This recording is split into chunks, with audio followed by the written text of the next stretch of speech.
umoja. Naam, tuelekee Pwani ambapo wanaharakati wa mashirika ya kutetea haki kaunti ya Mombasa wanatazamiwa kufanya kikao na kamanda wa usalama Pwani Ali Nuno ili kuwasilisha lalama zao kuhusu genge la vijana waliojihami na kuwajeruhi baadhi yao hapo jana. Hii ni kutokana na vurumai iliyoshuhudiwa nje ya majengo ya bunge la kaunti. Francis Mtalaki naungana naye moja kwa moja hivi sasa kutoka kaunti ya Mombasa. Tueleze Francis Mtalaki, najua jana palikuwa na vurumai, wengine wakasema wanaenda kuandikisha ripoti, tukaona wameandikisha ripoti hata kabla kukutana na Ali Nuno. Kipi ambacho kimejiri kuanzia hapo jana hadi asubuhi ya leo?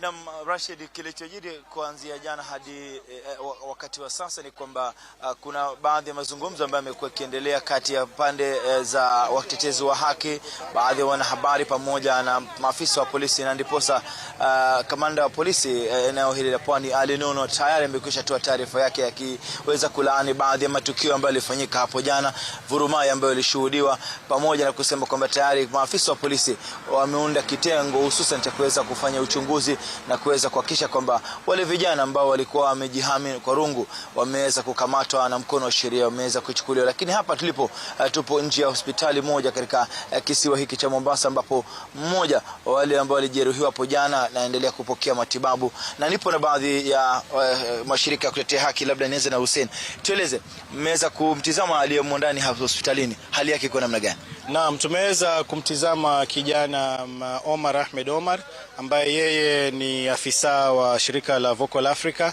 na alikuwa anachukua zile kamera na picha za pale jana, na ameweza kupigwa, ameumizwa. Hivi sasa tunavyojua anafanyiwa skani ya kichwa kwa sababu alikuwa amepigwa na kuumizwa katika sehemu za kichwa.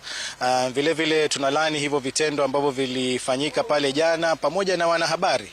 La kusikitisha, mwanahabari mkongwe kabisa ambaye anajulikana na kila mtu hapa, Karim Rajan, alipigwa vile vile na kuumizwa. Kwa hivyo haya mambo yote ni ishara ya wazi kabisa kwamba masala ya wahuni ama goons hapa Mombasa yamekithiri, na la kusikitisha ni kwamba yanafadhiliwa na baadhi ya viongozi ambao wako hapa katika kaunti ya Mombasa. Labda maafisa wa polisi wachukua hatua gani? Mmefanya kikao nao, wanasemaje? Naam, tumeweza kuzungumza na baadhi ya maafisa wa juu, ngazi za juu hapa Mombasa, akiwemo Coast Regional Commissioner Ali Nuno. Ametuahidi kwamba uchunguzi unaendelea na hawa watu watakamatwa. Sisi wenyewe tumeweza kufanya kazi yetu kuweza kuwatafuta, na zile picha za hawa watu tumeweza kuzipata na tumeweza kuzifikisha kwa vitengo vya usalama, na tunataka haraka iwezekanavyo hawa watu washikwe, kwa sababu tukiacha hili swala likiendelea hivi na tusipochukua hatua hivi sasa, ni kumaanisha siku zitakazokuja zitakuwa siku nyeusi kabisa.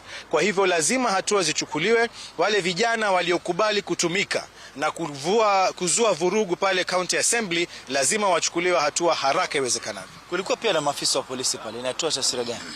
Naam, maafisa wa polisi waliweza kufika pale, na wanavyosema wao ni kwamba walikuwa wameitwa na County Assembly kwa sababu ya kuhakikisha kuna usalama. Hawakuchukua hatua. Tuliwaona walikuwa wamesimama tu, watu wakipigwa, wanahabari wanapigwa, human rights defenders wanapigwa, lakini wale maafisa walitumwa pale ilikuwa wao wanaangalia tu, hawakuchukua hatua yote. Kwa hivyo tunashindwa, haja gani ya kuwa na polisi kufika katika maeneo ya vurugu alafu wao wanaangalia tu? Hilo ni swala ambalo lilitukasirisha sana.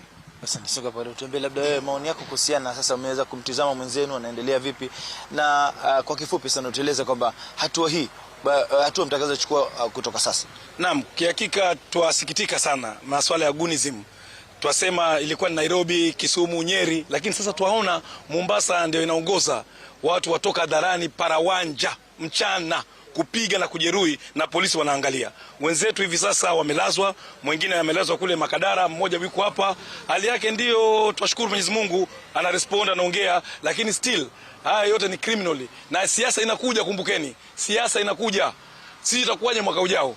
Watu wataka kuplease mabosses wao, vichuzi wanasema kwa lugha ya huku, vichuzi. Sasa watu watauana hapa na tuko na security. Lazima jambo hili lisimame na njia zote. Sisi kama kereketwa hatutakubali watu kuwafuata sheria za nchi. That's all. Labda sababu mnahisi kwamba kulikuwa na mkono wa siasa?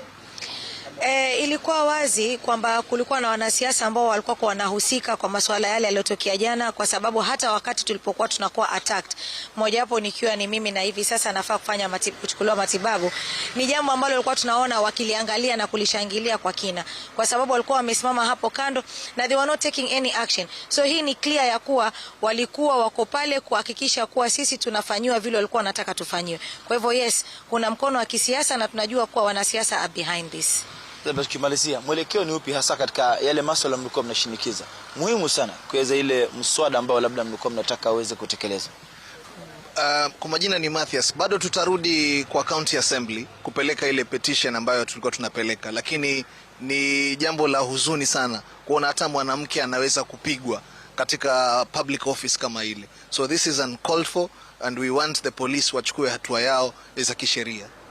Asante sana. Naam, ni baadhi tu ya mashirika ya kutetea haki jijini Mombasa akizungumza nasi moja kwa moja akielezea ghadhabu zao kuhusiana na kile kilichofanyika hapo jana Vurumai, ambao sasa wanataka mkono wa sheria kuweza kuchukua mkondo, pamoja na baadhi ya maafisa wa polisi ambao wanahisi kwamba waliweza kuzembea kazini pia kuweza kuchukuliwa hatua. Basi tutaweza kufuatilia taarifa hizi kwa kina, pia kuweza kutembelea baadhi ya wale ambao walijeruhiwa kupata kufahamu ni vipi wanavyoendelea, na tutaweza kujuza watazamaji wetu katika taarifa zetu za baadaye. Nikomee hapa, mimi ni Francis Mtalaki na kuregesha kwa Rashid kwa taarifa zaidi. Naam, shukran sana Francis Mtalaki. Kama ulivyosema kwamba utakuwa unasogea mbele kuangalia waliojeruhiwa na pia usubiri katika kikao ambacho wamesema wanatarajia kuwa nacho na Bwana Ali Nuno. Kwa hiyo baadaye tutakuwa tunarudi kwako, lakini kwa sasa hivi